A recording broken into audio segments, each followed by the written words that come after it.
Hi, it's me again with CorelDraw tips and tricks. I was not going to make a video on this, and it just happened to be on my screen the other day on a couple of videos. I've just been playing around with it, and somebody asked, what is that and how did you draw that? Pretty easy.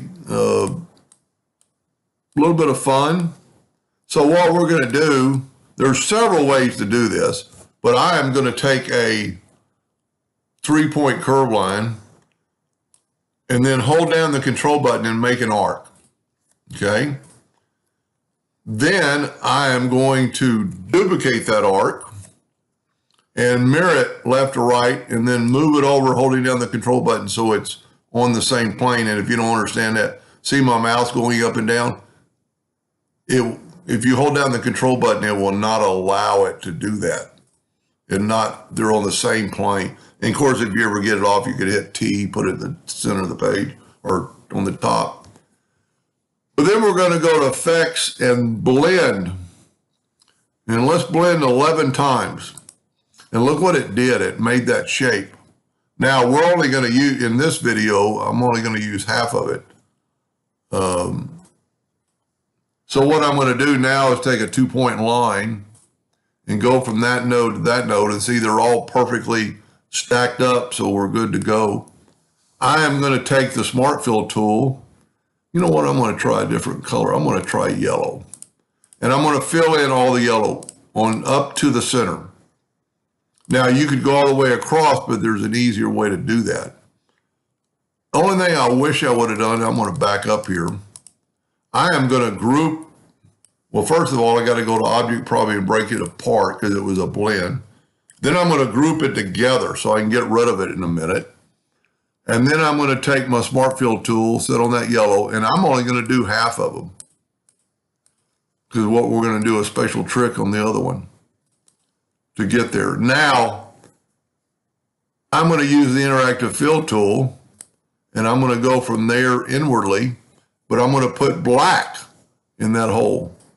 Whoop, I missed. Take black and put it in that square. See what I did? I made it black. Now I'm going to move my black a little further so it's not quite so bad. And it's really not kind of working like the blue, but you'll get the idea. Now, I'm not happy with that at all. Let me try getting back to Interactive Fill tool. I just want a little bit of a shadow on the edges. Let me bring in another yellow. That looks a little bit better. Now, the attribute eyedropper, which is underneath your color eyedropper, we can take a sample of that and look, because it's going the same direction, it looks pretty cool. Now, the reason I group these together is because I can move them out of the way. Now, in this particular one, I didn't use a full, my object was trying to use a full one. So I'm going to Control D and make a duplicate and move the duplicate out of the way. But I'm going to Control G to group this, Control D to duplicate it. And then I'm going to take my two-sided arrow holding down the control button. And look at that. It looks like, I don't know what, an accordion or a bunch of discs. But in this particular one, I just used half of it. But that way you could get to the whole thing. I'm going to group this together, Control G, put it in the center of the page. I actually going to make it a little bit smaller. And all I did on this one was just to mirror them. So I'm going to Control D and make a duplicate. And I'm going to, you know what, I'm going to rotate it 90 degrees.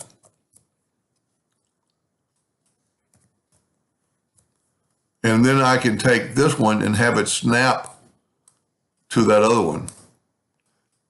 I don't know that you'll ever draw this, but you might get a couple ideas. Now, Control D and make a duplicate and mirror it that away and then just move it out of the way. I'm going to zoom in.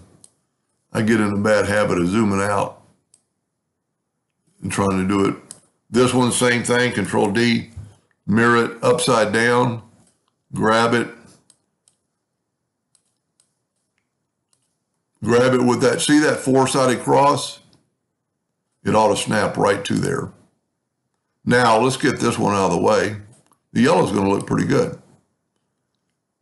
Yeah, see if I can remember how I did this a couple of days ago. I'm going to Control G to group it and hit P I'm going to control D to duplicate it, and I'm going to rotate it 45 degrees. And that's how I got that look. Now, in this one, I think I actually put lines around it, which I could have done, but that looks pretty cool in itself. Now, the other thing is I made a octagon. I can use my Smart Fill tool to fill that in. And I'm going to nudge that out of the way for a second. I am going to left click, right click, and I'm going to control D and make a duplicate while holding down the shift key. Let me get my pick tool back. I'm going to bring that in. I'm going to select them both. I'm going to go to blend, which is already there. I'm going to blend it. Let's go 4 times. Hit apply, and now we got a blend. We realistically don't have to break it apart, but I am. Now we can nudge this right back, and then you could put any color that you wanted to. Let's go with that yellow, maybe every other one, and then go with black in the middle.